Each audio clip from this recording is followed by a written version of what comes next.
मेरे को इतना सब करने के बाद एक लगा कि मेरे को भी बिजनेस कोचिंग करनी चाहिए। उन्होंने हमेशा ये कहा है कि नेवर स्टॉप्स लर्निंग। कौन लोग हैं जो अपनी लाइफ को ट्रांसफॉर्म करना चाहते हैं?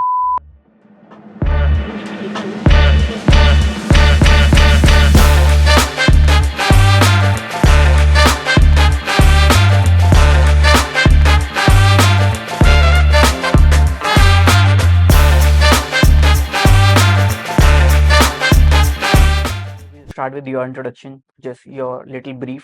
आपने कहाँ से पढ़ाई की, कहाँ से आपकी अपब्रिंगिंग हुई, कहाँ पे आपने जॉब की तो और किस तरीके से आपने अपने आप को इस इंडस्ट्री पे आने के लिए खड़ा किया। ओके, बेसिकली मैं बताऊं, मैं born and brought up in Jaipur ही हूँ। ओके। और जो मैंने अपनी स्टडी करी, I I studied from Maheshwari public school Jawaharnagar. Okay. Graduation मैंने कॉमर्स कॉलेज से किया। और ग्रेजुएशन मैंने after graduation I done my MBA from ICFAI university. Okay. और वो जो मैंने इक्फा यूनिवर्सिटी से एमबीए किया, उसमें मेरा मेजर पार्ट था मार्केटिंग और माइनर पार्ट था मेरा फाइनेंस। ओके। तो मैंने मार्केटिंग एंड फाइनेंस में ये चीज़ किया। उसके बाद जब मेरे को लगा कि अब मेरे को ये पढ़ाई किसी चीज़ में काम में लेनी चाहिए, तो उसके बाद मैंने एक ऐसे ही किसी कंपनी में एक इंटरव्यू आया हुआ था कॉल। तो मेरा एक इंटरेस्ट था, बिकॉज मेरे जो मैटरनल साइट्स वगैरह थे और थे, तो वो सब लोग एक ज्वेलरी फील्ड में थे। तो मैंने एक इंटरव्यू कॉल लिया। इंटरव्यू कॉल होने के बाद मेरा उस कंपनी से कॉल आया। That company was K G Ghotarian company. Okay. तो वहाँ से नियर अबाउट जब कॉल आया, मैंने वो इंटरव्यू भी फाइट किया। And we had fighted 52 personals that interview, and only 3 have selected, and in that 3 I was there. Okay. वो एक मेरा बहुत सक्सेस पॉइंट था। बट कहीं ना कहीं दिमाग में ये भी साथ में चल रहा था कि नहीं, मेरे को एज अ जॉब नहीं करना, मेरे को अपना खुद का एक स्टार्टअप करना है और खुद एक अपने आप को एंटरप्रेन्योर डेवलप करना है। तो जब मैंने ये वाली सोच अपने आप में लेके आया, तो फिर मैंने 6 मंथ्स का जब मैंने अपना टाइम गैपिंग करा, उसके बाद मेरे को बहुत सारी चीजें समझ में आई कि हम क्या कर सकते हैं और किस चीज को लेके वर्किंग कर सकते हैं। तो मैं एक बार ऐसे ही अपने बैठा हुआ था, अपने लैपटॉप पे कुछ सर्च कर रहा था। तो इतनी देर में मेरे कज़न आए, बोले कुशल क्या हो रहा है आजकल? तो मैंने कहा कि अभी बस मैं इस चीज़ में फोकस कर रहा हूँ कि मैं कैसे अपना एक स्टार्टअप करूँ। और मेरे को अपने नीचे, मैंने जब एमबीए कर लिया तो मेरी एक सोच डेवलप हुई कि मेरे को अपने नीचे एमबीए लोगों से ही काम कराना है। ओके। तो उस सोच ने मेरे को ये सोचने में मजबूर कर दिया कि मेरे को किस डायरेक्शन में मूव करना है कि मैं अपने नीचे इस लेवल के लोगों से काम करा सकूं, ताकि मैं अपने को एक लेवल पे ऊपर जा सकूं और अपने नीचे बहुत अच्छे एडुकेटेड लोगों से काम कर सकूं। तो on that day my cousin has said me कि क्या तुम ग्राफिक डिजाइनिंग और प्रिंटिंग फील्ड में कुछ काम कर सकते हो? And that time I had no idea about that. But हाँ, मेरे पास एक बहुत अच्छी चीज थी, वो थी मेरी ड्राइंग करने की कला। क्योंकि from school time till college I had fighted many competitions. और जो हमारा लोकल पेपर है पत्रिका और भास्कर, इसमें भी मेरे बहुत कवरेजेस आते थे। क्योंकि मैं जब ड्राइंग वगैरह बनाता था तो मैं एकदम नेचर से बहुत कनेक्टेड हूँ। तो मैं नेचर की ड्राइंग बनाता था, और without any pencil and without any shaded pencils, मैं डायरेक्टली कलर से ड्राइंग बनाया करता था। और इवन मैं आपको बता दूं कि जब मैं ड्राइंग बनाता था, और अगर मेरे को नेचर की ड्राइंग बनानी है, इवन ट्रीज की ड्राइंग बनानी है, तो I never use green colour in that. Okay. But when I use the different different colours, I make the tree according to original tree. तो वो सबके लिए शॉकिंग भी होता था, और वो चीज मेरे को बहुत सारे प्राइज भी दिलाए उसने। और मैं सब लोगों के एक नॉलेज के लिए ही बता देता हूँ आज कि जब भी हम रेड कलर के साथ येलो को मिक्स करते हैं और हल्का सा ब्लू मिलाते हैं, तो that converted into green colour. और जब वो हम कलर मिक्सिंग करके करते हैं, तो एक आपको नेचुरल पेड़ की थीम देगा। जब पेड़ हमने देखा है कि कहीं से छाया करता है, कहीं से धूप करता है, तो वो एक जब नेचुरल पेड़ निकल के आता है, तो वो हमारे लिए एक ट्री बन के आता है सामने। तो वो एक दिमाग में था कहीं ना कहीं शुरू से। और उस चीज ने मेरे को इंटरेस्ट डेवलप किया कि मैं कुछ डिजाइनिंग का पार्ट कर सकता हूँ। तो जब मेरे कजन ने मेरे को ऑप्ट किया, तो मेरे को लगा कि ठीक है, अपन करके देखते हैं। And his first words are कि Kushal, if you want to do designing and graphic, then indulge into multicolor things only. तो मैंने कहा भैया ये क्या चीज होती है? बोले क्या होता है कि प्रिंटिंग में जब हम बात करते हैं अगर, तो प्रिंटिंग में बहुत सारी चीजें होती हैं कि लाइक आपने बिल बुक्स किसी की बनाई या आपने किसी के लिए कार्ड्स बनाए, लेकिन मल्टी कलर जब हम ऑप्शन करते हैं तो उसमें हमारे पास बहुत सारी चीजें निकल के आती हैं।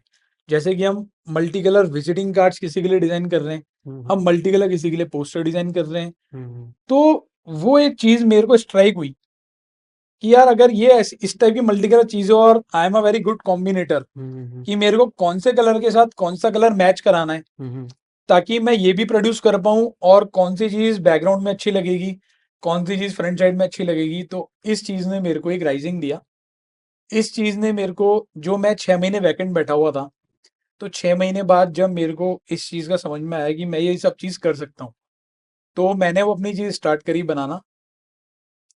हमारे प्रिंटिंग में क्या होता है सर, एक सॉफ्टवेयर चलता है, that is Corel draw software, and I was never aware of that. I was aware only of paint brush and all, जो कि हम लोग स्कूल टाइम में सीखा करते थे, और स्कूल में तो हम लोग आईपी में थे, तो हम लोग फॉक्स प्रो और सी प्लस प्लस ही सीखते थे, तो उनमें सब ऐसा कुछ होता नहीं था। लेकिन जब जैसे हम लोग इस फील्ड में आए, मेरे को बताया गया कि प्रिंटिंग फील्ड में ये करना होता है, तो मैं एक डिजाइनर से मिला। उन डिजाइनर के पास मैं अपना काम कराने जाने लगा। सबसे पहले मैंने जैसे अपना एक कार्ड बनवाया उनसे, क्योंकि मेरे को अपनी भी जर्नी स्टार्ट करनी थी। और मेरी जर्नी कैसे स्टार्ट होती कि मैं खुद को तो पहले सेल करूं, कि जब तक मैं ही अपनी कोई अच्छी चीज नहीं बता पाऊंगा तो मैं कैसे कर पाऊंगा। और शुरू से एक कोई ना कोई एक चीज दिमाग में ऐसे हुआ करती थी कि अगर हमारे को कुछ भी स्टार्ट करना है तो वो क्वालिटी से स्टार्ट करना है, ताकि सामने वाला हमारे एक इंप्रेशन देख सके। तो हमने जो वर्ड सुना था, first impression is the last impression, तो वो मेरे दिमाग में था कि अगर मैं किसी को अपना कार्ड प्रोड्यूस करता हूँ और उसको दे रहा हूँ हाथ में, तो मेरे को उसको बहुत अच्छा कार्ड देना है, ताकि वो मेरे से रिवर्स में पूछे कि आपने कार्ड कैसे बनाया और आपकी डिजाइनिंग बहुत अच्छी है। तो दैट थिंग, उसने मेरे को एक बहुत अच्छी राइजिंग दी कि मैंने एक अच्छे डिजाइनर को पकड़ा, उन्होंने मेरा बहुत अच्छा कार्ड बनाया। उसमें उन्होंने एक टैगलाइन खुद ने डाल दी। नाम तो मैंने बताया उनको कि मेरे को नाम ये देना है, बिकॉज जो मेरी फर्म का नेम है अभी, के impressions, that is comprising of me and my brother, my self founder of this company. My name is Kusal Goyal and my brother name is quintal Goyal. तो जो दो के बन के बने हैं, दैट इज के एंड इम्प्रेशंस मीन्स प्रिंटिंग। तो impressions is a synonym of printing. तो जब हम सोचते हैं ना कि हम प्रिंटिंग वर्ड रखें, तो हमारे को लगता है कि नहीं हम एक लोकल वर्ड रख रहे हैं, लेकिन जब हमने इम्प्रेशन वर्ड रखा तो हमारे को एक इम्प्रेशन की तरह ही वो काम में आया। तो दैट कन्वर्ट इनटू के इम्प्रेशन। और फिर जब मैंने उनको बताया तो फिर हमको एक आया कि यार हमारे को एक हब वर्ड यूज करना है। Hub hub means a collection of something. तो मैंने जो फर्स्ट अपना टैगलाइन रखा वो रखा के impression hub of quality printing destination, ये हमने रखा। जब हमने क्लाइंट को कभी समझाया बताया तो हमारे को ये बताना नहीं पड़ा कि हमारा काम किस चीज का है। तब उन्होंने हमारे से पूछना चालू किया कि आप ये करते हैं या ये कार्ड्स कैसे बनाएंगे। तो हम लोगों ने जब उनको आइडियाज दिए तब पता, तो फिर हमारे को एक अच्छा लगने लगा कि हाँ अब हम लोग इस टाइप से कुछ काम कर सकते हैं। तो जब मेरी जर्नी प्रिंटिंग की स्टार्ट हुई after vacancy of my 6 months period, कि मैंने ये अपनी फर्म का नाम रखा, मैंने कुछ नया आइडिया लाया मैं अपनी डिजाइनिंग को लेके, फिर मैं एक दो लोगों से मिला, मेरे को कॉन्फिडेंस बिल्ड हुआ कि मैं ये कुछ कर सकता हूँ। तो then I move into my field in a very different manner, कि जैसे और लोग जाते थे मैं वैसे ना जाके मैंने अपनी जो एमबीए करा हुआ था उस स्टडी को काम में लिया। उस स्टडी को मैंने कैसे काम में लिया कि मैंने लोगों को ईमेल कलेक्ट करना चालू किया। उस जमाने में जब मैंने स्टार्ट किया था ईयर 2007, तो हमारे पे व्हाट्सएप नहीं हुआ करते थे, हमारे पास एंड्रॉइड फोन्स भी नहीं हुआ करते थे। तो तब हम लोगों ने उनसे क्या करते थे, हम एक डायरी मेंटेन करते थे, उसमें उन लोगों के मोबाइल नंबर होते थे जरूर, और उन लोगों के ईमेल आईडीज होते थे। तो हम क्या करते थे, ईमेल आईडीज कलेक्ट करके और लोगों को मैसेज डाला करते थे कि हम लोग इस टाइप की चीज डेवलप कर रहे हैं, क्या आपको रिक्वायरमेंट है। जिनको भी जरूरत होती थी तो उनका या तो मेरे मोबाइल में मैसेज आया करता था टेक्स्ट वाला, या फिर वो लोग अपने ईमेल के थ्रू हमारे को रिप्लाई करते थे। तो ऐसा करके जब मेरे को नए क्लाइंट्स मिलना चालू हुए, मेरे को विद इन 1 ईयर 5-6 क्लाइंट्स अच्छे मिलना चालू हुए, तो मेरे को लगा कि wow, it's a boom in this industry, कि मैं इसमें कुछ कर सकता हूँ अपनी नॉलेज शेयर करके। क्योंकि उस टाइम तक लोगों का ये आ गया था कि हमारे को एक रूफ में बहुत सारे सॉल्यूशंस चाहिए, जो कि बहुत सारे लोग नहीं दे पाते, और कोई देते हैं तो उस चीज को फॉलो नहीं कर पाते। ये कौन से सन की बात है? Which year? In year 2007, 2007? Okay. in the month of July and August. Okay. I had started my business in month of August. Uh, it's 8th of August 2007. Okay. तो उसके बाद जब मैंने 15-20 दिन ये सब चीज़ें देखी करी, तो फिर इस टाइप की चीज़ें मेरे सामने आई। मेरे को लगा कि नहीं, मेरे को ईमेल अगर करना आता है तो मेरे को क्लाइंट को ईमेल से अप्रोच करना चाहिए। फिर मैंने क्लाइंट को ईमेल से अप्रोच करना चालू करा, और अपनी प्रेजेंस मेरे को कहीं ना कहीं पता लगी कि हम गूगल के थ्रू कुछ कर सकते हैं। जब तक मेरे को ना तो जसडेल की नॉलेज थी, न कोई गूगल माई बिजनेस की नॉलेज थी, बस ये पता था कि गूगल पे कुछ सर्च करो, डाल दो, तो आपका कुछ कहीं ना कहीं रिफ्लेक्ट होता है। तो जस्ट मैंने अपना प्रिंटिंग का कुछ डाला, वो रिफ्लेक्ट हुआ, तो फिर अच्छा लगा, और इस तरीके से मेरी ये जर्नी स्टार्ट हुई। आपकी जर्नी में प्रिंटिंग आई, उसके बाद you were into engagement, marriages, तो इसमें आपने कैसे फॉरवर्ड किया प्रिंटिंग को लेके साथ में? सर, प्रिंटिंग जब आई तो प्रिंटिंग में मैं एक चीज़ और ऐड ऑन करना चाहूँगा, हम्म। कि जब मैंने प्रिंटिंग स्टार्ट करी, तो जैसा मैंने आपको बताया कि मेरी जब ये जर्नी स्टार्ट हुई, तो मैंने एक इफेक्टिव मोड में काम करना चालू किया, कि मेरे को एक डिजाइनिंग कॉन्सेप्ट चलाना है, वो चलाना है। तो उस टाइम पे क्या हुआ ना, कि जैसा हम कहते हैं ना कि ईश्वर आपके लिए कोई कुछ चीज़ भेजता है, तो एक पर्सन मेरे पास केवल एक विजिटिंग कार्ड के लिए आए ऑफिस में, कि बोले सर आप ये विजिटिंग कार्ड बना देंगे। मैंने उनको कहा हाँ, मैं बेशक बनाऊंगा। जब उन्होंने वो विजिटिंग कार्ड बनवाया और अपने बॉस को दिखाया, actually that person was employee in one company, and that company name is Sugna Foods Limited. Okay. अभी करंट में मैं बताऊं, वो कंपनी इंडिया की सबसे बड़ी चिक मैन्युफैक्चरिंग कंपनी है। ओके। इन एफएमसीजी प्रोडक्ट, लाइक जो चिकन्स होते हैं, हम्म। उसकी सबसे बड़ी मैन्युफैक्चरिंग कंपनी है। हम्म।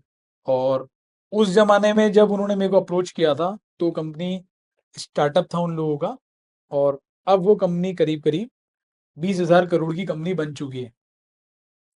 तो जब उन्होंने वो अप्रोच किया, तो उनके बॉस ने उस एम्प्लॉय के थ्रू मेरे को कॉल किया, कि एक बार आप इन प्रिंटर को हमारे ऑफिस में लेके आओ। तो लिटरली मैं नहीं जानता, क्योंकि मेरे पास कोई मशीनरीज भी नहीं थी, मेरे पास खुद का सेटअप भी नहीं था, मेरे पास खाली एक कंप्यूटर था और मेरी नॉलेज थी जिस पे मैं काम करता था।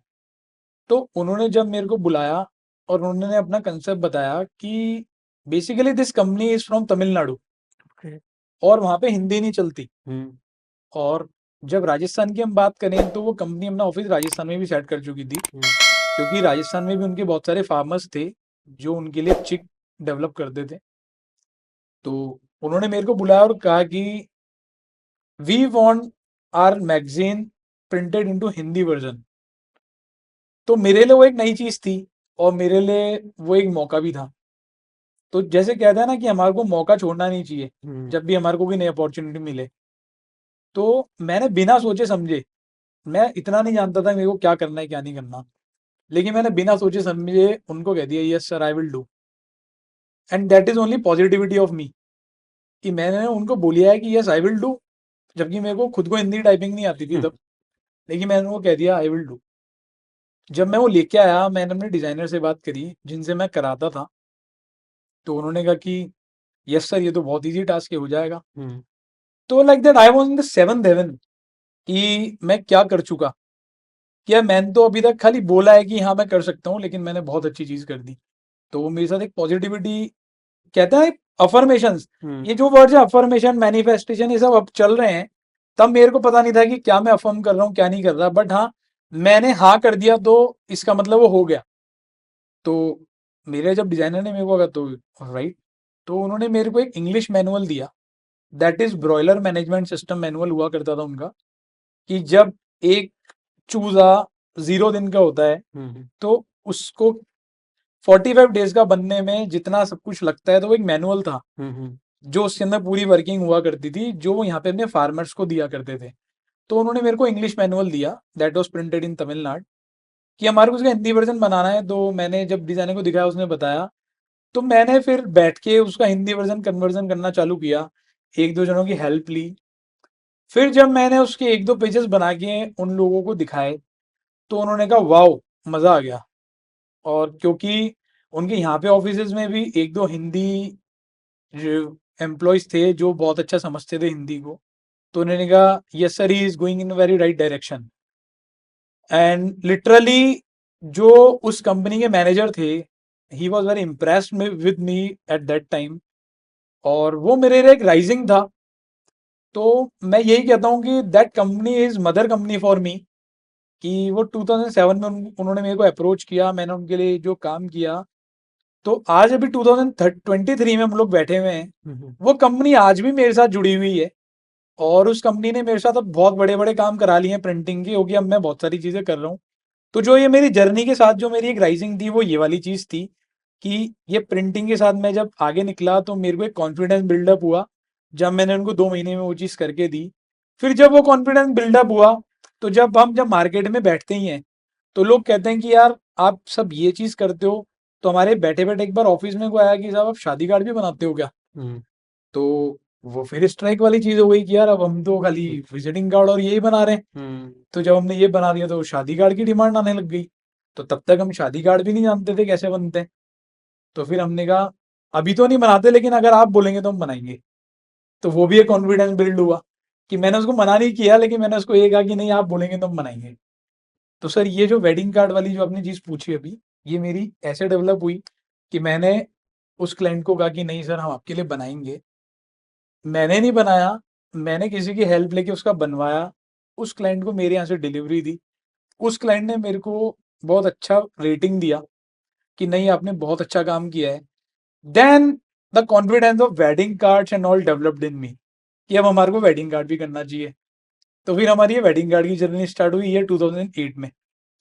Okay, so now you're coming up with a new company, startup name Nods. तो यस, उसके बारे में कुछ बताइए। नॉट्स बेसिकली अभी जो हमने, जब हम 2008 से अगर वेडिंग्स का ही काम देख रहे हैं सारा, तो ये बहुत अच्छा काम हुआ हमारे लिए, और हम धीरे धीरे करके वेडिंग्स में बहुत सारी चीज़ें करने लगे। और बहुत सारी चीज़ें इन द सेंस कि अगर आजकल आप लोग सब देखते हैं कि शादी में जब भी हम एंटर करते हैं, तो ब्राइड एंड ग्रूम्स के क्लिप ऑन बोर्ड्स होते हैं, उनकी फैमिली फंक्शंस के बोर्ड होते हैं, अकेली ब्राइड का भी लगा हुआ होता है कोई बोर्ड, सन बोर्ड्स वगैरह होते हैं। तो ये सब चीज़ें हम करने लगे, हम लोग धीरे धीरे। जैसे वेडिंग इटनरीज होती हैं, इसका तो मैं पायनियर ही हूँ जयपुर में, कि हम जब डेस्टिनेशन वेडिंग कर रहे हैं, तो हम अपने गेस्ट को एक पॉकेट फ्रेंडली इटनरी देते हैं ओके। कि सारा फंक्शंस जो डेट है, टाइम है, इसके अकॉर्डिंग होगा। तो वो पॉकेट में उसको रख लेते हैं, अगर वो इधर उधर घूम भी रहे हैं, तो उनको पता है कि इतने बजे ये वाला फंक्शन है, लाइक 4 o'clock हल्दी का फंक्शन है, तो वो उनकी पॉकेट में रहता है वो चीज़। तो जब हमने ये चीज़ें सब करना चालू करा, धीरे धीरे हमने 8-10 साल में ये सब चीज़ें बहुत अच्छे लेवल पे डेवलप करी, अच्छी अच्छी डिज़ाइंस बनाई। उसके बाद जब मेरी शादी हुई थी मेरी ये 2011 में। तो मैंने मेरी वाइफ से जब शादी हो गए, उनसे पूछा कि आपको सबसे अच्छी चीज़ क्या आती है? तो उनको दो ही चीज़ बहुत अच्छी आती हैं, एक तो खाना बनाना बहुत अच्छा आता है, और एक उनको पैकिंग बहुत अच्छी आती है। अच्छा। तो जब हमारे को ये आइडिया जनरेट हुआ कि वो पैकिंग बड़ी अट्रैक्टिव करती हैं, तो मैंने उनको कहा कि क्यों ना आप छोटे छोटे गिफ्ट आइटम्स पैक करना चालू करो। तो जब हम कहीं पे भी हम लोग अमूमन फंक्शन में आते हैं, तो उन्होंने एक अट्रैक्टिव मैनर में गिफ्ट पैकिंग करना चालू किया, तो वो बहुत अच्छा लगने लगा। वेडिंग्स में हम जाते थे, तो वो अच्छा पैकिंग करके ले जाती थी। किसी के रिश्तेदार में, रिलेटिव में, कहीं पे भी घर में वेडिंग हो रही है या कोई इवेंट हो रहा है, तो हमने उनको गिफ्ट पैक करके और उनकी गिफ्टिंग आइटम्स को एक अलग लेवल पे पैक करना चालू किया, तो फिर उनको एक ट्रीटमेंट अलग मिलने लगा, अट्रैक्टिव मैनर में वो पैकिंग होने लगी। तब हमारे को एक आइडिया आया कि क्यों ना हम इसको अपने प्रोफेशन में ले आए, बिकॉज हमारा काम जो प्रिंटिंग का है वो तो प्रोफेशनल है ही, लेकिन अगर हम इस काम को भी, जो ये हमारा पैकिंग का काम है या हमारा वेडिंग से रिलेटेड काम है, इसको अगर हमारे को मूव कराना है प्रोफेशनल वे में, ताकि हम इसको एक ब्रांड डेवलप कर पाए, तो दैट आइडिया गॉट। और मैंने सर्च किया कि नॉट्स का मतलब क्या होता है, तो नॉट्स इज बेसिकली गठबंधन। गांठ, हाँ। हमारे को किसी को भी एक दूसरे को मिलाने के लिए, किसी को भी एक दूसरे के साथ बॉन्डिंग करने के लिए जो टाई अप करना होता है, दैट इज नॉट्स। तो हमने अपने ब्रांड को नॉट्स नाम दिया। इसका जो टैगलाइन दिया, क्रिएटिंग बॉन्ड्स दिया। ओके। इसमें अब हम लोग पूरा कंसेप्ट कवर कर रहे हैं फ्रॉम सगाई टू विदाई, ओके। कि हमारे पास जितना भी प्रिंटिंग से रिलेटेड मटेरियल है, तो हम सगाई से लेके विदाई तक हमारे को जो भी चाहिए होता है, हम सब इसके अंदर इंक्लूड करते हैं। वो चीज़ें हम लोग आपको टाइमली बताते रहेंगे कि हम क्या क्या कर रहे हैं। लाइक एग्जाम्पल में अगर हम देखें तो शगुन के लिफाफे जो होते हैं वो सगाई में स्टार्ट होते हैं, और विदाई में हमारे जब हम लोग हमारे सामने वाले रिलेटिव्स को विदा करते हैं तो उनको हम साफा पहनाते हैं, शॉल उड़ाते हैं, कुछ भी करते हैं, तो वो हम अपने ब्रांड से उसको डेकोरेट करते हैं। तो that is the whole concept. इस बीच में हमारा जितना भी लगन होता है, जितनी भी पैकिंग होती है, जितना भी वेडिंग डेकोर पार्ट होता है, वो हम सारा ब्रांड करते हैं। तो this is basically our notes. Nice. ठीक है सर, आप प्रिंटिंग में बहुत सारी wide range of services cover करते हैं, राइट? तो आपने ऐसी क्या मार्केटिंग स्ट्रैटेजीज डिप्लॉय करी अपनी ये wide range of services deliver करने में मार्केट को? सर बेसिकली मार्केट को डेवलप करने के लिए हमने एक चीज सबसे पहले देखी कि सामने वाले की डिमांड क्या है। नॉर्मली हम लोग ज्यादा जो गलती होती है वो कहाँ होती है कि हम क्या करते हैं, अपने प्रोडक्ट को लेके सेल करना चालू कर देते हैं। कस्टमर की उसकी रिक्वायरमेंट है या नहीं है, कस्टमर को कई बार होता है कि मजबूर होके भी वो प्रोडक्ट लेना पड़ता है। तो हम लोगों ने सबने सुना है कि मजबूर से मजबूत कुछ भी चीज नहीं बनती, और हमारे को अगर मजबूत क्लाइंट बनाना है तो उसको मजबूर नहीं करना। तो जब मेरे दिमाग में ये चीज आई, तो मैंने देखा कि मैं ये चीज देखूंगी क्लाइंट को अभी नीड क्या है। तो मैंने क्लाइंट की नीड पे वर्किंग करना चालू किया। बताया ना अभी कि मेरी वाइफ की क्वालिटी क्या थी, तो उससे हमने एक डेवलप कर लिया आज ब्रांड नोट्स। तो वैसे ही मैंने क्या करा, क्लाइंट की नीड पूछना चालू किया कि आपको किस टाइप की चीज चाहिए। अब क्या होता है, कई बार क्लाइंट कहता है कि मेरे को साहब ये वाला आइटम खाली 20 पीस ही चाहिए। अब होता क्या है कि वो अगर किसी किसी भी प्रिंटर के पास जा रहा है, तो नॉर्मली क्या होता है, प्रिंटर्स लोग अभी अपनी क्या करते हैं कि हम तो ये 100 पीस से कम नहीं करेंगे, हम ये 1000 पीस से कम नहीं करेंगे। लेकिन क्लाइंट की रिक्वायरमेंट ही 20 है, तो आप कैसे फुलफिल करोगे? सही बात। आपको फुलफिल तो करनी है ना, क्योंकि क्लाइंट तो क्लाइंट ही है, and customer is always God. तो हमने वो चीज पे वर्क करके उसकी जितनी रिक्वायरमेंट थी, भला ही वो हमारे से 1 पीस मांग रहा है, तो हमने उसको 1 पीस भी देना स्टार्ट किया। उसको ये जरूर हमने बताया कि अगर आप 1 पीस लेते हैं तो आपकी कॉस्ट ज्यादा आएगी, अगर आप इसी के ज्यादा पीस लेते हैं तो कॉस्ट कम आएगी। बट वहां पे हमारा जो लेवल मैच हुआ वो क्या हुआ कि क्लाइंट ने कहा कि मेरे को 2 पीस चाहिए, तो हमने उसको ये नहीं कहा कि नहीं आपको 4 पीस लेने हैं, हमने 2 पीस दिए। तो ये हमारी यूएसपी रही कि according to client we had converted our sales. तो जब क्लाइंट ने हमारे को पूछा कि साहब मेरे को ये काम कराना है, तो हमने हाँ बोला, हमने उसको ना नहीं बोली। बहुत सारे प्रिंटर्स इवन मैंने खुद फेस किया और बहुत सारे स्टार्टअप फेस करते हैं इस चीज़ को कि बेसिकली वो बहुत एकदम अभी अप एंड रनिंग वाली स्टेज में होते हैं, बहुत सारे एक्सपेरिमेंट भी करने होते हैं, तो कोई भी चीज़ वो बहुत ज़्यादा बल्क प्रिंट नहीं दे सकते। वही तो अभी जितने भी स्टार्टअप्स हैं उनको थोड़ा थोड़ा चाहिए कि सर इसको 20 पीस दे दो, इसको 40 पीस दे दो। एंड पर्सनली मैं भी जब किसी प्रिंटर के पास गया था अपने खुद के प्लांट्स के डब्बे बनवाने, तो सबने मना कर दिया, नहीं हो पाएगा भैया, ये तो आप 1000 ही बनवाओ, ये तो 1000 1500 से कम बन नहीं सकते। यार क्या करें। So that time I found a printer जो कि थोड़ा स्टार्टिंग लेवल पे था, तो उन्होंने चलो कर देंगे। पर उन्होंने हाँ जो कॉस्ट थी वो बहुत ज़्यादा हाइक पे दी थी, जहाँ पे वो काम 10 रुपये में तो उन्होंने 18 20 रुपये में करके दिया। तो ये आज के टाइम की बहुत बड़ी दिक्कत है प्रिंटर्स की, मैं कहना चाहूँगा, जो कि जो छोटा काम होता है ना वो वैसे ही मना कर देते हैं, दुकान के बाहर से जाओ, हम करेंगे ही नहीं। यस सर, मैं इसीलिए बता रहा हूँ आपको कि जो हमारी एक यूएसपी है, हमारी यूएसपी यही है कि we can print everything in any quantity and in your time foundation. कि आपको चाहिए कि नहीं मेरे को ये काम आज शाम तक ही चाहिए, तो हम 99.99% कोशिश ये करते हैं कि वो आपको दे दें। उसमें अगर प्रोसेस नहीं हो तो, प्रोसेस होता है तो हम जरूर से आप लोगों से एक डिमांड करते हैं कि हमारे को 1 दिन का ये टाइम चाहिए। इस टाइप से हम लोग काम करते हैं। एग्जाम्पल अगर हम देखा जाए तो आज अगर कोई 100 अपने बिजनेस कार्ड्स भी बनवाता है, तो हम वो भी बनाते हैं, और कोई 1000 बनाता है तो हम वो भी बनाते हैं। हमारे पास बहुत सारी वाइड वेराइटीज होती हैं इन सब चीज़ों में, और टोटली काम कस्टमाइज होता है कि क्लाइंट को किसी भी शेप में, किसी भी टाइम पे, कैसा भी काम चाहिए, हम उसको करके देते हैं। This is our USP. जो नए डिजाइनर्स इंडस्ट्री में आने वाले हैं उनको आप क्या बोलना चाहोगे सर? मैं बेसिकली देखिए नए डिजाइनर्स को एक ही चीज बोलना चाहूंगा कि आज जैसे I am also a creative designer, because मैंने कोरल जब सीखा, और सीखा क्या मतलब मैंने अपने डिजाइनर के साथ बैठ के पूरा करा जो मैं डिजाइन कराता था, तो उसमें एक शिद्दत लगती है। जिस जिस चीज में शिद्दत लगाई जाती है, तो वो ऐसा नहीं है कि हमने फोर्टनाइटली सीख लिया और हमने काम कर लिया। हम्म, तो बेसिकली आज के डिजाइनर्स को मेरा मैसेज ये है कि वो ये ना समझे कि हमने 2 साल का एक डिग्री डिप्लोमा कोर्स कर लिया और हम डिजाइनर बन गए। बिकॉज मैं सबसे एक चीज कहना चाहूंगा कि all our designers by their mind, क्योंकि हम हर चीज अपने अपने टाइप से सोच पाते हैं, लेकिन जब बात आती है हमारे को प्रोफेशनलिज्म में उसको डालने की, हम्म, तो क्या हम उस लेवल पे सोच पाते हैं? हम नहीं सोच पाते। हमारे को सबसे पहले अपने जो क्लाइंट होता है उसकी रिक्वायरमेंट को देखना है हम्म, कि हमारा क्लाइंट क्या रिक्वायरमेंट कर रहा है। उसके बाद हमारे को, कि जैसे मैं डिजाइनर हूं तो हमारे को ये देखना है कि ये क्लाइंट इस डिजाइन को समझ पाएगा या इसको किस लेवल पे समझ पाएगा, या हम पहले उस क्लाइंट से पूछें कि आपको किस लेवल पे काम चाहिए। काम चाहिए। उसके बाद हमारे को एज अ डिजाइनर की हमारे को अपना दिमाग लगाना है कि क्या हम ये चीज कर पाएंगे या नहीं कर पाएंगे। सर कई बार ना एक ऐसा फैक्टर आता है, नहीं यार मजा नहीं आया, वी ओवर ओवर कॉल, हमको फोटो आती है प्रिंटर से या कोई भी डिजाइनर बैठा है उसको फोटो आती है, नहीं यार मजा नहीं आया, कुछ अलग। अभी डिजाइन जो बंदा है जिसको काम चाहिए उसके दिमाग में कुछ और है, डिजाइनर उस चीज तक पहुंच नहीं पा रहा है बिकॉज वो जो बंदा है उसको बताना नहीं आता। पहली बात कम्युनिकेशन, ठीक है, हर किसी को वो टर्म्स नहीं पता जो कि एक डिजाइनर जानता है। तो आप उस चीज को कैसे डील करते हो? सर देखिए बेसिकली ये भी एक बहुत अच्छा पॉइंट है, और इसमें भी मैं आपको ये पर्टिकुलरली बताना चाहूंगा। जैसे डॉक्टर होता है, तो डॉक्टर आपकी बीमारी पूछता हाँ। है ना?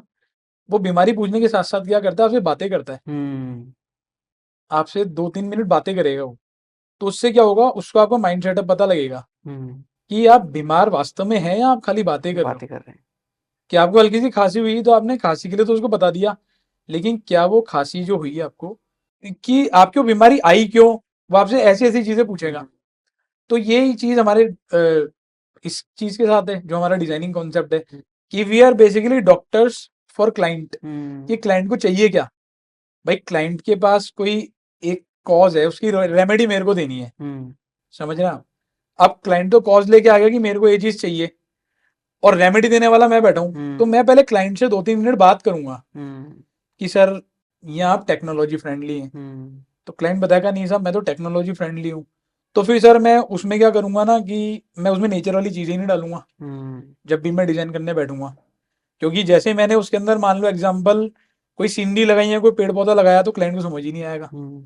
मेरे को लगाना पड़ेगा उसके अंदर कोई भी टूल ऐसा जो हमारे डिजिटली काम में आ रहा है। ये हमारे को समझना पड़ेगा कि क्लाइंट क्या चीज डिमांड कर रहा है। हम्म। तो ये वाव फैक्टर जो चीज है ना, हम्म। तो जैसे मान लो क्लाइंट ने बोला कि sir I want design in today in according to today scenario, कि आज का जो सिनेरियो चल रहा है सोशल मीडिया कॉन्सेप्ट पे चल रहा है, हम्म। या और कोई बहुत एनलार्जिंग कॉन्सेप्ट पे चल रहा है, तो जैसे आपने उसको वो कॉन्सेप्ट दिखा दिए, तो क्या होगा, क्लाइंट आपको बोलेगा कि वाओ मजा आ गया। हम्म।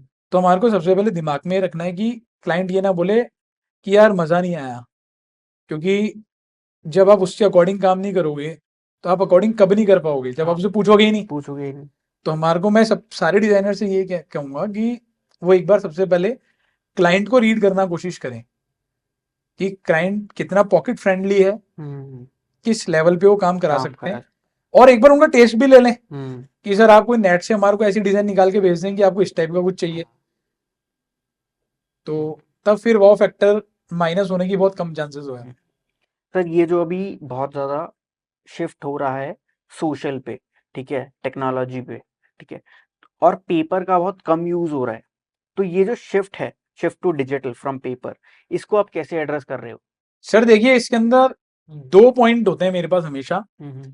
फिजिकल एंड डिजिटल, हम्म। जो हम बात कर रहे हैं। प्रिंटिंग बेसिकली जो टर्म यूज हो रहा है वो फिजिकल के लिए यूज हो रहा है, बिल्कुल। डिजिटल के लिए यूज नहीं हो रहा। आज भी अगर हम इसके प्रॉज देखें, प्रॉज अगर हम देखें, तो जैसे अभी लेटेस्ट में हमारे जो चीफ मिनिस्टर बने मिस्टर भजन लाल जी शर्मा, तो क्या उन्होंने डिजिटली साइन करा या फिजिकली साइन करा? और उन्होंने क्या चीज साइन किया? उन्होंने एक पूरा उनका जो लेटर होता है, जो उनकी एक पूरी बुकलेट होती है जिसमें सारी टर्म्स एंड कंडीशन मेंशन होती हैं, उन्होंने वो साइन करी।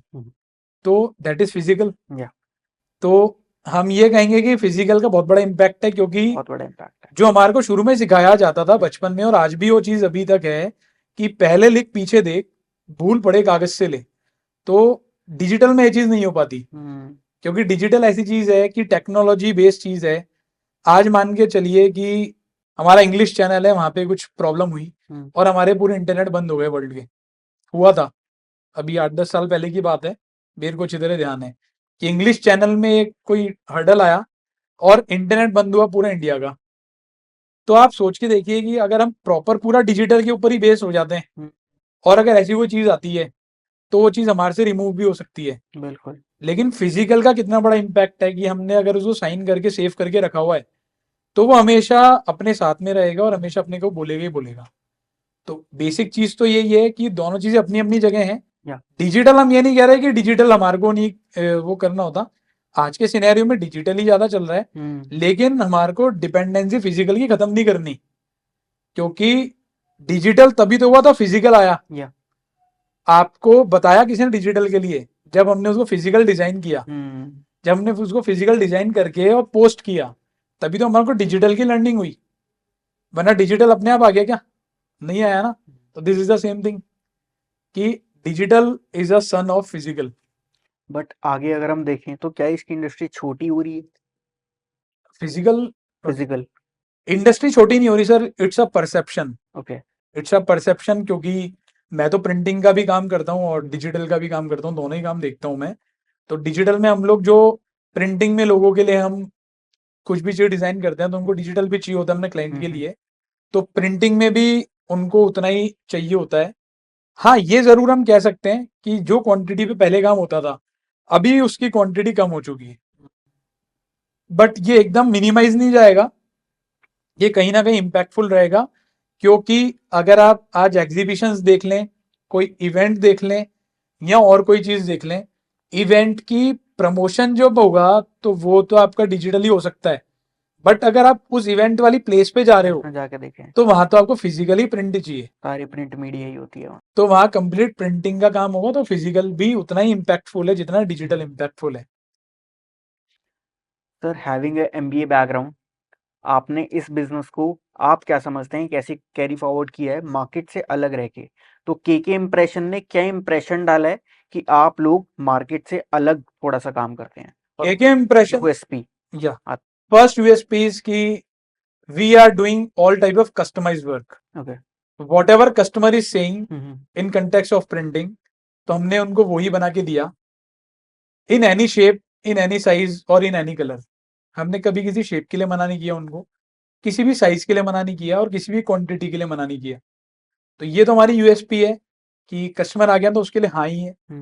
दूसरी चीज जो हमने करी, वो यूएसपी तो एक ही होती है जो मैंने आपको बता दी, लेकिन हमने अपने बिजनेस में एथिक्स क्या लिए?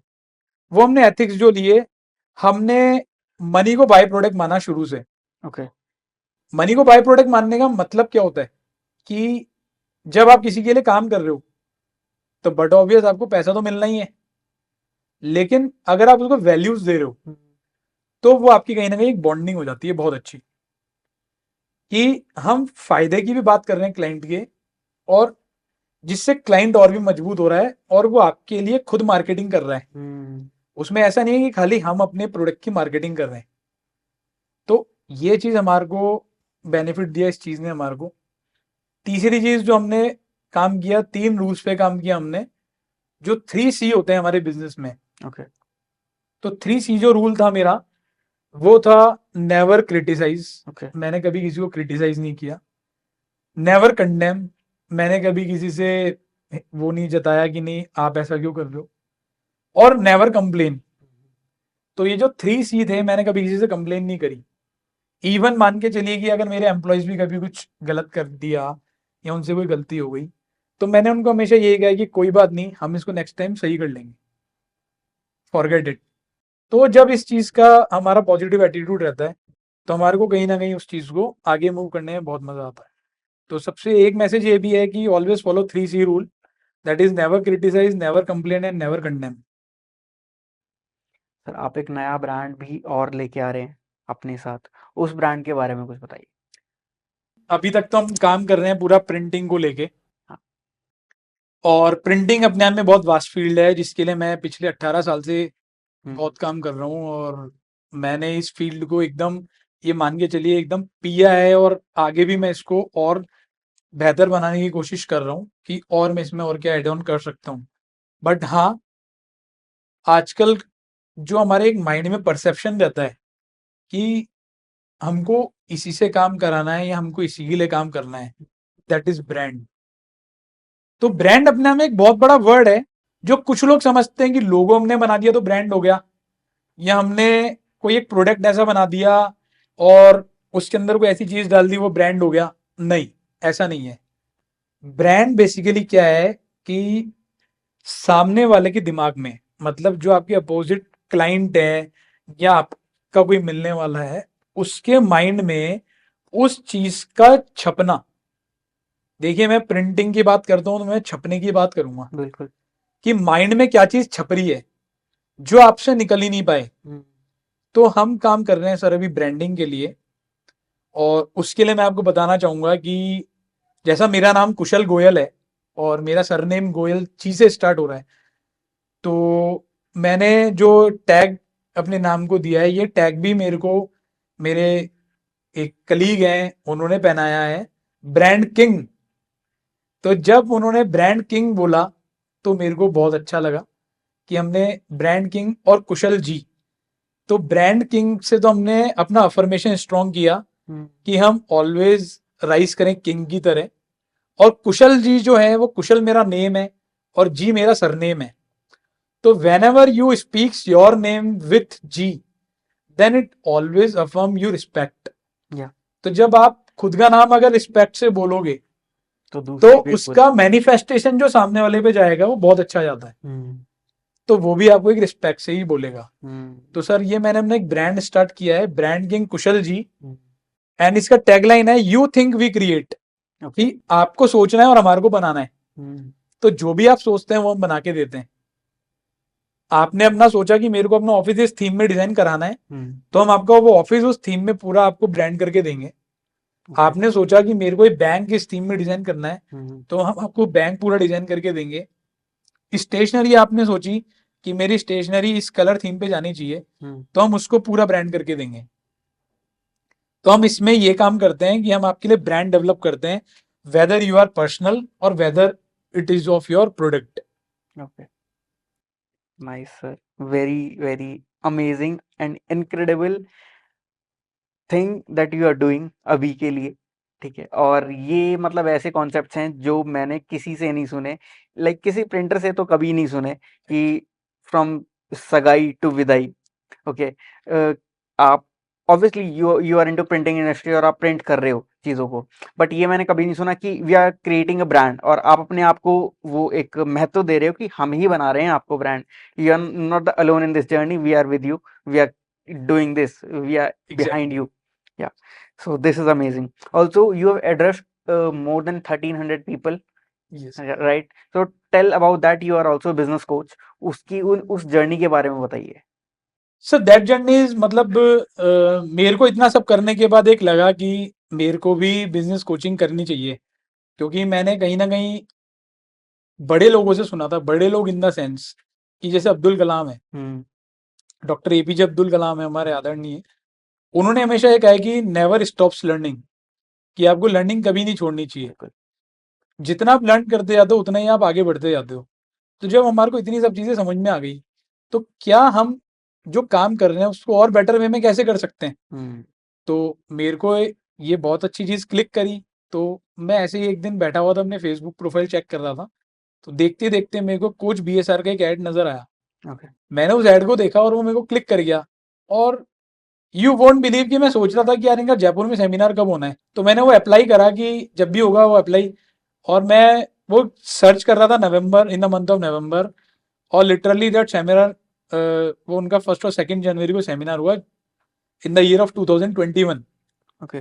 तो जब मेरे को सेमिनार में जाने का वो हुआ कि नहीं मेरे को तो अब जाना ही है, कि जो चीज़ मैं अफर्म कर रहा था और वो चीज़ आ गई, तो मैंने तुरंत उस सेमिनार में जाने का डिसीजन लिया। 1 जनवरी सबके लिए न्यू ईयर मनाने का दिन होता है कि नया साल है तो सब अपनी फैमिली के साथ रहें वो करें। तो मैंने अपने घर पे खाली यही कहा कि मेरे को एक बार इस कोच के पास जाके आना है, क्योंकि मैं इसको बहुत फॉलो कर रहा हूँ और मेरे को बहुत अच्छा लग रहा है। तो मैं गया, मेरे घर वालों ने भी उस चीज़ को डिनाई नहीं किया। मैं जब गया वहाँ पे तो मैंने उनका प्रॉपर सेमिनार अटेंड किया, जो कि सुबह 9 बजे स्टार्ट हुआ था, शाम को 6 बजे तक चला, और 2 दिन का वो लिटरली सेमिनार था, 2 दिन का। नाइस। सेकेंड डे जब उन्होंने, बट ऑब्वियस कि कोई भी एक मोटिवेशनल बड़े स्पीकर होते हैं तो वो क्या करते हैं कि आपको मोटिवेट तो करते ही हैं, लेकिन उनकी बिजनेस कोचिंग्स भी होती हैं। और वो सेकेंड डे जब उन्होंने अपनी कोचिंग के बारे में बताना चालू किया तो मेरे को ये लगा कि नहीं यार, इनको मतलब हमारे को एक करनी चाहिए चीज। अब वो जो भी एक एक्स अमाउंट की थी, तो that hall was full of near about 750 people at that time. उन्होंने वो कहा कि कौन लोग हैं जो अपनी लाइफ को ट्रांसफॉर्म करना चाहते हैं। तो मेरे पास वो एक दिमाग में तो बहुत ज़्यादा था ही कि नहीं मेरे को ट्रांसफॉर्म करनी है। तो I was the first person who raise my finger in that hall which was full of 750 people in Jaipur. तो जब मैंने वो फिंगर रेस किया तो मेरे साथ एक मेरे कलीग भी गए थे, तो मैंने उनको भी कहा कि नहीं आपको भी साथ में करना है। तो जब हमने वो चीज़ करी और फिर हमारे को साल भर तक उनकी कोचिंग के अंदर में मौका मिला कई सारी चीज़ें सीखने का, लाइक पब्लिक स्पीकिंग हुआ, सेल्स टेक्निक्स हुई, एंड विजन हुआ कि हमारा विजन कैसा होना चाहिए। तो ये उनकी बहुत सारी चीज़ें हैं जो हमने सीखी। सुबह उन्होंने हमारे को 5 बजे उठाना चालू किया, जो कि उनकी कमांडो ट्रेनिंग भी चलती है। तो हम सुबह 5 बजे से 6:30 बजे तक उनके साथ बैठते हैं जूम पे, जिसपे 8-8 हज़ार लोग होते हैं। तो वो एक बहुत माइंड ब्लोइंग चीज़ है। तो उसने मेरी लाइफ को ट्रांसफॉर्म किया पिछले 2 ढाई साल में। और ये सब चीज़ें जब मेरे अंदर आई तो फिर मेरे को लगा कि मेरे को जयपुर में, वो मेरे गुरु हैं बेसिकली, तो मेरे को लगा कि नहीं जयपुर में उनका एक हमारे को ये प्रोग्राम भी करना चाहिए। तो लास्ट ईयर हमने इन द मंथ ऑफ दिसंबर हमने जयपुर के बहुत बड़े ऑडिटोरियम में एक प्रोग्राम ऑर्गेनाइज किया, जिसमें हमने उनको बुलाया, उन्होंने पब्लिक को एड्रेस किया। वहाँ पे उन्होंने मेरे को एज अ स्टूडेंट मौका दिया कि तुम भी आज पब्लिक को एड्रेस करो। तो से यू वोंट बिलीव कि वहाँ पे करीब 1300 1350 लोगों की गैदरिंग थी। और जब उन्होंने मेरे को माइक दे के खड़ा कर दिया तो एक कॉन्फिडेंस माइक लेने के बाद ही आया कि मेरे को बोलना क्या है। And I had speak near about 20 minutes at that time, and public से वाओ। एंड इन दैट 2 बंदे विवेक बिंद्रा सर की टीम से भी आए हुए थे। अच्छा। बोले सर आपने बहुत अच्छी एक मोटिवेशन टॉक दी। तब से मेरे को बहुत सारे लोगों को मोटिवेट करने का एक एग्जाम्पल सेट हुआ कि मैं जब अपने गुरु के साथ ये चीज़ कर सकता हूँ तो मैं और लोगों को भी बता सकता हूँ।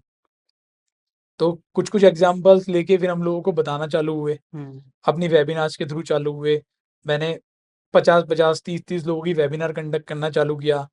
फिर जब वो वेबिनार मेरी धीरे धीरे होती गई तो 100-150 लोग जुड़ने लगे। अब कई बार 200 लोग जुड़ते हैं, कई बार 150 लोग जुड़ते हैं। कभी मौका मिलता है हम फिजिकल वेबिनार करने भी जाते हैं। ओके।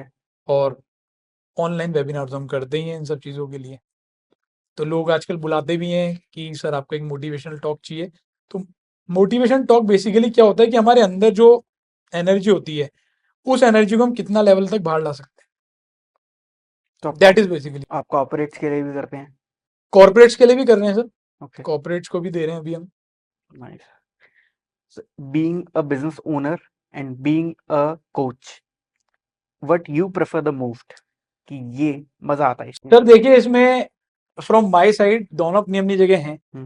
कि मैं अपने बिजनेस के लिए भी अपना कोच हूँ आजकल, कि मेरे को अपना बिजनेस कैसे रन करना है, तो मैं अपने आप को भी सिखाता रहता हूँ और मेरी टीम को भी ट्रेन करता रहता हूँ। तो अगर आप डिफरेंस दोनों में पूछें तो बट ऑब्वियस जिस चीज ने मेरे को ब्रेड एंड बटर स्टार्टिंग करा और जिस चीज ने मेरे को इतना ब्रॉड एंड बॉटअप करा, तो वो तो बेसिकली मेरे लिए एक सबसे महत्वपूर्ण चीज हो ही गई और मेरी सबसे नीड चीज हो गई। अब बात करते हैं बिजनेस कोचिंग की। तो बिजनेस कोचिंग अब हम इसको एज अ प्रोफेशनल पूरा बना चुके हैं। नहीं तो ये हमारा किसी टाइम पे खाली पैशन हुआ करता था। तो अब हमारे को दोनों तरफ से अर्निंग चालू हो गई। एक तरफ से हमारे को ऑलरेडी हो ही रही है, दूसरी तरफ से भी हमारे को होने लग गई।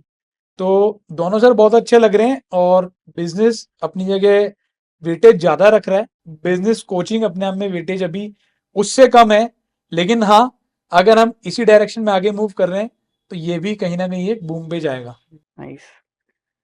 सर इंडस्ट्री बहुत इवॉल्व होती है, मशीन्स बहुत ज़्यादा इवॉल्व होती हैं, आप अपने आप को कैसे अपडेट रखते हो प्रिंटिंग लाइन में with machines, with technology, new take, with designs?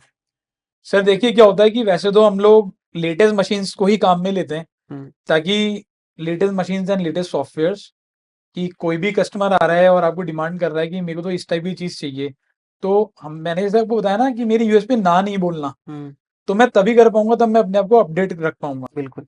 वरना आज कोई भी कस्टमर आएगा नई चीज़ लेके और उसने ऐसी चीज़ बताई जो मैंने ही नहीं देखी, तो वो मेरे लिए यूएसपी से डिफरेंट हो जाएगी, तो वहाँ मेरी यूएसपी खत्म हो जाएगी। तो मैं क्या करता हूँ, अपने आप को अपडेट रखता हूँ। अपडेट रखने के लिए मैं इंटरनेट पे काफ़ी सारी चीज़ें सर्च करता रहता हूँ। हम लोगों की एग्जीबिशंस बहुत सारी होती हैं, साल में कम से कम 5 एग्जीबिशन होती हैं, जिसमें मशीन्स की भी एग्जीबिशन होती है, पेपर की भी एग्जीबिशन होती है, आइटम्स की भी एग्जीबिशन होती है कि प्रिंटिंग और ब्रांडिंग में नए नए आइटम्स भी आ रहे हैं। तो मैं वो एक भी एग्जीबिशन नहीं छोड़ता, मैं वो अटेंड करता हूँ। मैं वहाँ एज अ विजिटर जाता हूँ, ज़रूरी नहीं है मेरे को वहाँ एग्जीबिशन में एग्जिबिट करना, लेकिन एज अ विजिटर जाने के बाद हमारे को बहुत सारी इंसाइट्स पता लगते हैं कि हम इंडस्ट्री को क्या नया दे सकते हैं, हम क्या इंडस्ट्री को नया प्रिंट करके दे सकते हैं, क्या हम जो मेरा नॉट्स वाला ब्रांड है, सगाई टू विदाई कंसेप्ट है, तो मैं वेडिंग हाउस में क्या ऐसा नया गिफ्ट दे सकता हूँ उन लोगों को ब्रांड करके कि वो अपने रिलेटिव्स को अच्छा दे सकें, या मैं अपने कॉरपोरेट्स को, जैसे मेरे अच्छे जो क्लाइंटल्स में हैं कि लाइक नगैरो सॉफ्टवेयर्स कंपनी मेरा क्लाइंट है, ओके। सुगना फूड्स मैंने आपको बताया मेरा क्लाइंट है, इंडिगो एयरलाइंस मेरा क्लाइंट है। तो ये जब इस टाइप के क्लाइंट्स होते हैं तो ये लोग कुछ ना कुछ नई डिमांड करते हैं हमेशा, कि हमको अपने एम्प्लॉयज़ को ये देना है और इस टाइप से ब्रांड करके देना है। तो हम हमारा फोकस ये होता है कि हम क्या नई चीज़ इनको दे सकते हैं, जो कि कंपनी के लिए भी पॉकेट फ्रेंडली हो, कंपनी में भी बजट में आए और हम भी उनको सर्व कर पाएँ। तो वो लेटेस्ट जब तक हम नहीं करेंगे, तो मैं इस तरीके से अपने आप को एकदम लेटेस्ट टेक्नोलॉजी के अकॉर्डिंग अपग्रेड करता रहता हूँ, ताकि कोई भी चीज़ कल नहीं आई है तो आज मेरे पास होनी चाहिए, या मेरे को उसका पता होना चाहिए कि हाँ, मैं ये चीज़ कर सकता हूँ। आपने अभी बहुत सारी बातें की मार्केटिंग की, बहुत बातें की ब्रांडिंग की, ऑल इंक्लूसिव आप इस चीज़ को बहुत अलग तरीके से देखते हो, इसको थोड़ा सा एक्सप्लेन करो। सर मैं इस चीज़ को इस तरीके से अलग देखता हूँ कि मैंने शुरू से क्या है कि मेरे बिजनेस को मेरी वाइफ माना। अब आप समझते हैं कि वाइफ के साथ आप क्या करते हैं, राइट? तो मैंने अपने बिजनेस को जब वाइफ मान लिया तो मेरा अफर्मेशन चेंज हो गया कि मेरे को इसी के साथ जीना है और इसी के साथ सब कुछ करना है। तो मैंने उसको इतनी इंपॉर्टेंस दी जितनी मेरे को अपनी वाइफ को भी देनी है। तो जब आप उस लेवल पे सोच पाते हो ना कि नहीं यार, आपके लिए कौन सी चीज कितनी इंपॉर्टेंट है, तो जब आप उस चीज को उस लेवल में मान लेते हो कि सब कुछ यही है मेरा, तो फिर आप वहां से डिस्ट्रैक्ट नहीं हो पाते। तो यही सर मेरी बेसिक चीज रही कि जब मैंने उसको वैसे अफर्म किया, तो मैं उसको इतना स्ट्रिक्ट लेता हूँ, इतना सीरियस मोड पे लेता हूँ कि मैं उसको छोड़ ही नहीं पाता, और मैं अपने बिजनेस से बहुत ज्यादा प्यार करता हूँ।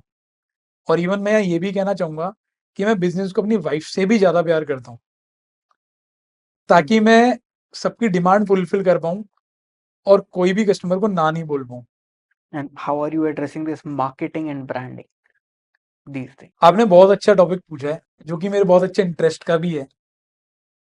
बेसिकली मैं अपने जो मैं अपने व्लॉग्स वगैरह बनाता हूँ उसमें भी मैं बता चुका हूँ पहले भी, जैसे एक माँ और बेटे का रिलेशन होता है, दोनों का वर्ड स्टार्ट हो रहा है एम और बी से। माँ जो होती है वो उसको जन्म देने वाली होती है, उसकी जन्मदाता है, लेकिन बेटा क्या कर रहा है, बेटा उसको पहचान दे रहा है। क्या पहचान दे रहा है? माँ की। जब तक उसने जन्म ही नहीं दिया तो माँ कहलाएगी ही नहीं। तो like wise marketing and branding है। मार्केटिंग तो क्या है, एक बिजनेस को जन्म देने का साधन है, कि आपने होर्डिंग लगा दिए, आपने अपने एम्प्लॉयज छोड़े कि साहब ये चीज लॉन्च हो रही है, तो ये तो आपने क्या करा, उसको मार्केट कर दिया प्रोडक्ट को, कि भाई ये प्रोडक्ट हमारा लॉन्च हो रहा है। लेकिन क्या आप उस मार्केटिंग प्रोडक्ट से बेच पाओगे उसको? नहीं। जब तक आप उसके अंदर कोई ऐसी चीज डालोगे ही नहीं कि लोगों के वो दिल और दिमाग में छपे। हमने बात करी ना ब्रांडिंग की, जब हमने ब्रांडिंग कुशल जी की बात करी थी, तो हमने कहा था कि ब्रांडिंग क्या चीज होती है। ब्रांडिंग चीज होती है माइंड में घुस जाना किसी के लिए भी। तो जब हम उस उस चीज को, ब्रांडिंग को, उस मार्केटिंग के लिए काम करेंगे, तो जब मार्केटिंग जो है वो माँ है, ब्रांडिंग उस बिजनेस का बच्चा है, तो जब ब्रांडिंग उसके अंदर इन्वॉल्व नहीं होगा तो मार्केटिंग का कोई यूज ही नहीं रहता। Marketing is alone can't do nothing without branding. Okay. तो this is a correlation between branding and marketing. Marketing. और ये इतना सॉलिड कोरिलेशन है, आप कहो कि नहीं मैं तो खाली मार्केटिंग करके काम चला लूंगा, तो हम नहीं चला सकते जब तक आपको उसके अंदर ब्रांडिंग ना हो। ब्रांडिंग। है ना, जैसे हम बात कर रहे हैं कोका कोला की, अगर एग्जांपल दें, तो ठंडा मतलब तो बोल के रह गया वो, और बॉटल दिखा के रह जाएगा। लेकिन जब तक वो ठंडा मतलब कोका कोला पूरा नहीं बोलेगा, तो कैसे लोग समझेंगे कि ठंडा मतलब ही कोका कोला होता है। समझ रहे हैं आप? तो ये चीज है कि हमारे को, जैसे एप्पल है, एप्पल का कोई भी गैजेट अगर हम लेते हैं, तो खाली एप्पल का गैजेट लेने से नहीं, उसकी यूएसपी क्या है, उसकी ब्रांड वैल्यू क्या है। जैसे फोन की ब्रांड वैल्यू है कि कोई चुराएगा नहीं इसको, सबको पता है, क्योंकि वो चुरा भी लेगा तो एप्पल खुद ऐसी कंपनी है कि वो न तो उसका लॉक खोलेगी, न उसको कोई मिसयूज होने देगी, और जिस बंदे ने उसको चुराया भी है तो उसके कुछ भी नहीं कर सकता वो। तो उसने अपना यूएसपी डाला ना, उसमें मार्केटिंग तो कर दी उसने कि आप एप्पल का प्रोडक्ट ले रहे हो, लेकिन उसकी ब्रांडिंग कितनी बड़ी। आपसे मैं इस चीज में एक पॉइंट और लेना चाहूंगा, जो कि शायद हो सकता है कुछ कम लोगों को पता हो या नहीं हो, कि एप्पल ने अपनी ब्रांडिंग किस लेवल पे करी थी। जैसे मान लो मार्केटिंग तो हो गई एप्पल की, सब जानते हैं आज, आज बच्चा बच्चा जानता है कि एप्पल का प्रोडक्ट क्या है। बिल्कुल। लेकिन एट द टाइम ऑफ, जब ट्विन टावर अमेरिका के खत्म हुए थे, at that time Obama was president there, mister Barack Obama was president there, and Apple is a company of US only. और जब वो ट्विन टावर खत्म हुए, ओसामा बिन लादेन ने वो खत्म करे जो टेररिस्ट थे, तो उनका जो रूम होता है ना, एक ब्लैक रूम होता है जहाँ पे ये सब बैठ के वो रणनीति बनाते हैं, तो उस चीज वहां पे उनको करीब करीब 3 या 4 उनके एप्पल के लैपटॉप्स मिले, मतलब मैकबुक्स मिली ओके। वहां की गवर्नमेंट को, यूएस की गवर्नमेंट को। उस यूएस की गवर्नमेंट ने, कंपनी यूएस की है एप्पल, और Barack Obama was president there. तो प्रेसिडेंट का मतलब हो गया first person of that country. उस पर्सन ने एप्पल के सीईओ को जब ये बोला कि हमारे को इस लैपटॉप्स के लॉक रिमूव कराने हैं, तो आप समझते हैं उन्होंने क्या कहा कि no sir, this is against our USP and policies, this is against our ethics and rules. At that time he was very shocked कि I am a first person of this country and I am a president of this country, and company is in my country. मतलब company अगर उस country में, तो इसका मतलब वो उस कंट्री के लिए कुछ कर्जदार हो गई, बिल्कुल। कि वो कंट्री उस कंपनी को कुछ भी कर सकती है। लेकिन एप्पल के सीईओ ने क्या कहा कि sir, that was terrorist, secondly, firstly he is our client, customer, and the rule for a client is कि we never breach unlock the lock of any gadget without his permission or without his finger. This is our USP. तो sir ये होती है brand value. तब America को पता लगा था कि ब्रांड वैल्यू क्या होती है। और शायद लोगों ने नहीं पढ़ा हो इसको, लेकिन ये टाइम्स ऑफ इंडिया का एक आर्टिकल था बहुत बड़ा, वो मैंने इसलिए पढ़ा क्योंकि मैंने ब्रांड पे बहुत सारा काम किया और मेरे को ये सब चीज़ पढ़ने को मिली। आज भी हम अगर गूगल खोल के देखें तो आपको ये चीज़ पढ़ने को मिल जाएगी। एनसाइक्लोपीडिया में भी है और टाइम्स ऑफ इंडिया में भी है। Ultimate sir. So when come to printing, are we thinking about sustainability? Because अभी ये बहुत ज़्यादा इन ट्रेंड चल रहा है, सस्टेनेबल। और जहाँ पे हम प्रिंटिंग की बात करते हैं तो कई बार ऐसा होता है कि वी गिवन अ प्रिंट, वो कागज़ पे आया और वो कभी कभार ऐसे रोड पे पड़ा घूमता है, तो वो कहीं वेस्ट हो रहा है और वो किसी पेड़ का टुकड़ा है। तो how are we taking this as a sustainable thing? Are we thinking about this? Sir everything is depend on how you are taking that thing. Yeah. That is perception. Okay. आज अगर मैं ये पानी भी पी रहा हूँ बिल्कुल। तो मैं ये क्यों पी रहा हूँ? मतलब इससे मेरी प्यास बुझेगी या इससे आग बुझेगी? दो पहलू हैं, या तो मैं पीऊंगा तो मेरी प्यास बुझेगी और मैं आग में डालूंगा तो आग बुझेगी। बिल्कुल। Same thing is with printing sustainability, कि मैं उसको किस परसेप्शन में ले रहा हूँ। ओके। कि अगर मैं कुछ प्रिंट करके ऐसे लोगों तक पहुंचाना चाहूँ इस चीज को जिन लोगों को सोशल मीडिया ही पता नहीं है, तो क्या उन लोगों के लिए रामबाण चीज हो सकती है? और उन लोगों के लिए जो सारे दिन खाली मोबाइल में लगे हुए हैं, तो उनके लिए यूजफुल है या मिसयूज है? तो जो आप नीचे बात कर रहे हैं ना कि ये साइड में पड़ा हुआ होता ही होता है, तो मैं उन लोगों से भी ये रिक्वेस्ट करना चाहूंगा कि हम जिस चीज को जैसा अफर्म करते हैं वो चीज हमारे को वैसा ही रिजल्ट देती है। तो आज लोग उस चीज को भूलते जा रहे हैं, जिसमें यंगस्टर्स तो बहुत ज्यादा हो गए हैं इस चीज को लेके, जो कि वैल्यू खत्म कर चुके हैं इस चीज after coming social media into existence. आपको अगर उस चीज को आगे नहीं करना है या आपको उस चीज का रिस्पेक्ट करना नहीं आता, तो you won't take that thing. लेकिन अगर आपको उसका रिस्पेक्ट करना है तो आपको उसको ऐसे वेस्ट नहीं करना, बिकॉज वो किसी की मेहनत की चीज है, उसमें बहुत सारी मेहनत डली हुई। तो सस्टेनेबिलिटी हमारा परसेप्शन है। आज भी हम उस चीज को सस्टेन कर सकते हैं। आज भी हम घर में न्यूज़पेपर मंगा रहे हैं। आज भी हमारी जो जयपुर में दो बहुत बड़ी बड़ी इंडस्ट्रीज हैं, दैनिक भास्कर एंड राजस्थान पत्रिका, तो they are in printable form. Whether वो अपना ऑनलाइन पूरा पोर्टल लिया है, वो अपना ऑनलाइन पूरा सब कुछ लेके आए डिजिटली, लेकिन आज भी हमारे को पता है ना कि कितने करोड़ सब्सक्राइबर्स हैं उनके और कितनी करोड़ों कॉपियां बन रही हैं। बिल्कुल। तो हम उसको किस परसेप्शन में ले रहे हैं, हमारा आउटलुक है। बिल्कुल। सर, आप उन यंग एंटरप्रेन्योर्स को क्या बताना चाहेंगे या क्या एडवाइस देना चाहेंगे जो कि इस प्रिंटिंग इंडस्ट्री में कुछ करना चाहते हैं और जो सोच रहे हैं कुछ करने का? सर देखिए, यंग एंटरप्रेन्योर्स के लिए तो मेरा मैसेज यही है कि चाहे वो प्रिंटिंग इंडस्ट्री है या और कोई इंडस्ट्री है, वेदर वो ब्रांडिंग इंडस्ट्री है, सोशल मीडिया इंडस्ट्री है, डिजाइनिंग इंडस्ट्री है, कुछ भी इंडस्ट्री है, वो एक तो ये ना समझे कि हमको जॉब ही करना है, या हम जॉब किस वे में। जब भी आप अगर जॉब के लिए भी सोच रहे हैं तो वो जॉब को उस वे में करें कि मैं मेरे लिए काम कर रहा हूँ, मैं मेरी कंपनी के लिए काम कर रहा हूँ। अगर वो बिजनेस कर रहे हैं तो वो उसको इस वे में सोचे कि मैं इस कंपनी का एम्प्लॉय हूँ। ये दोनों चीजें उसको ध्यान रखनी है। जब वो अगर ये चीज ध्यान रख रहा है तो जो हमारे 5E हैं, 5E पे हमारे को सबसे पहले वर्किंग करनी है। फर्स्ट ई इज एनर्जी, कि हमारे को अपनी एनर्जी लेवल पे काम करना है। वो कैसे आएगी कि जब हम सुबह जल्दी उठना चालू करते हैं और मेडिटेशन करना चालू करते हैं। तो ये सबके लिए है, ये ऐसा नहीं है कि आज एक कॉमन मैन है या कोई योग सिखा रहा है वो ही करे। जो यंग एंटरप्रेन्योर्स हैं उनके लिए मैं मैसेज देना चाहूंगा अपने इस पॉडकास्ट से कि वो इस चीज पे वर्किंग करेंगे तो बहुत अच्छा होगा। सेकंड इज एजुकेशन, कि never stops learning.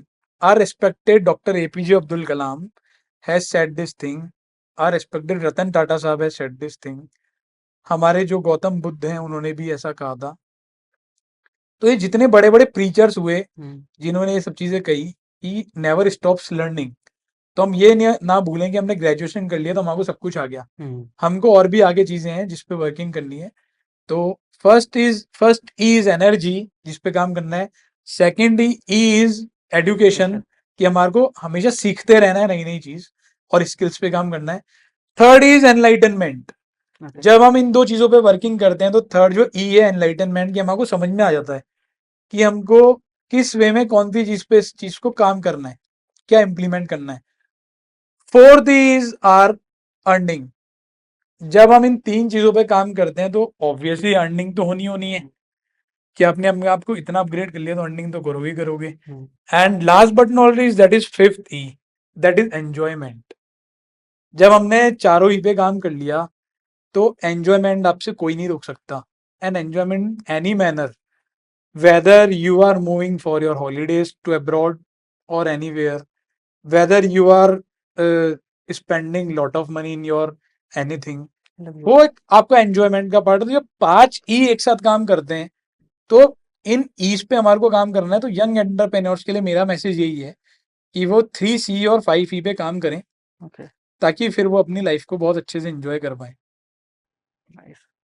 Thank you so much, sir, for being here on our podcast. And we would love to see you more. और ये पॉडकास्ट बहुत सारे लोगों के लिए एक लाइफ लर्निंग सेशन की तरह काम करेगा, राइट? और इसको देख के I would like to invite a lot of people from your side, जो कि आपके गुरु रहे हैं और जिन जिन लोगों से आप सीखते हो। आपकी लाइफ में बहुत सारी अप्स एंड डाउन्स भी आए हैं, तो उन डाउन में से जिन लोगों ने आपको हेल्प किया वो वापस से एक अप देने में, उन सारे लोगों को मैं यहाँ पे इन्वाइट करना चाहूँगा।